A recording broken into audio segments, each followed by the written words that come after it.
বাবু তোমাকে একটা কথা জিজ্ঞাসা করি, তোমার নামটা কি? হারান। সত্য তো?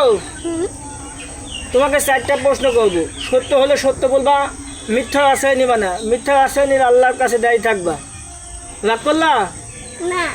তুমি এখন অনেক ছোট মানুষ, কিন্তু বয়স হয়ে গেলে, বড় হয়ে গেলে তুমি অনেক টাকা পয়সা মানুষ হবা। এই কথাটা কি তুমি জানো? না। কথাটা কি শুনে তুমি রাগ করলা? না। একবার কাও সুবহানাল্লাহ, একবার কাও আলহামদুলিল্লাহ। আল্লাহর নাম নিয়ে তোমার লাভ হলো না ক্ষতি হলো? হ্যাঁ, রাগ করলা? তুমি প্রতিদিন তোমার পটেটো চিপ খাতি মন কয়, কিন্তু তোমার আব্বা তোমাকে কিনে দেয় না, কথাটা কি সত্য? সত্য। কথাটা কি শুনে তুমি রাগ করলা? না। তোমাকে আর একটা প্রশ্ন জিজ্ঞাসা করি, সত্য বলবা তো? তোমার মায়ের মাঝে মাঝে রাগ হলে তোমার আব্বাক বটি নিয়ে তাড়া করে, কথাটা কি সত্য? হ্যাঁ সত্য।